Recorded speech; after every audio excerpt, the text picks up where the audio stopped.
চৌধুরী হলো 9 দফা। কত দফা? 9 দফা। আর তারেক রহমানের হলো 31 দফা।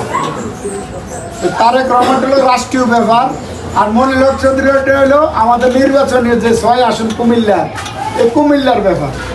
তো কুমিল্লার 9 দফার আমি 2-1টা কথা কই, যদি বিস্তারিত কইতাম না, এটা আপনারা বই দেবো, বইয়ে দিয়ে আপনারা বুঝাইবেন। এই 9 দফার ভিতরে আছে আমাদের এই ঢাকা থেকে কুমিল্লা আপনার সরাসরি ট্রেন লাইন হইব, একদম সরটা ধরুন আঁকাও রইয়া যায়, এই 13 হয়ে যায়, চলে 2-3 ঘন্টা 5 ঘন্টা যাইতে না। এখন এটা 1 ঘন্টায় হয়ে যাব। এটা হলো এই 9 দফার 1 দফার একটা। দ্বিতীয়টা হলো আমাদের যে বিমানবন্দরটা, ব্রিটিশ আমল বিমানবন্দরটা আসছিল না, এই বিমানবন্দরের রাডার আছে, কিন্তু এই বিমানবন্দর চালু, কিন্তু বিমানবন্দরটা যদি আপনার কার্গো সিস্টেম করে অত্যাধুনিক করে দেয়, তাইলে এক থেকে বিমান দিয়ে দেশে বিদেশিতে যাইতে পারবো, ঢাকা যাওয়া লাগবে না। হ্যাঁ, বিমানবন্দরটা এই 2টা।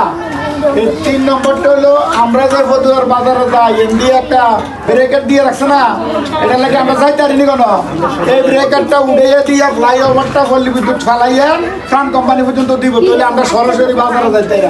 এটা সুবিধা নেই। হ্যাঁ, এরপর হলো আমাদের এই যে পাহাড় আছে লালমাই, এরপরে আমরা সমান জায়গায় আছি, তাহলে আমরা কি গাঙের অভাব, পানির অভাব, তাহলে আমাদের এই গাংটারে বড় করে দিয়ে আমরা আজ 14 বছর আমরা এই বর্তমানে কাজ করতেছি। এখন এই গাংটারে বড় করে দিয়ে ডাকাতিয়া নদীর লোকে ভালাই দিলে, ডাকাতিয়ার থেকে মাছ টাছ হইলেও যে আগের মতো মাছও ধরে খাইতে পারলাম, পানিও ভালো হয়ে গেল। তাইলে এই হলো মনে লক্ষ্য কাজ।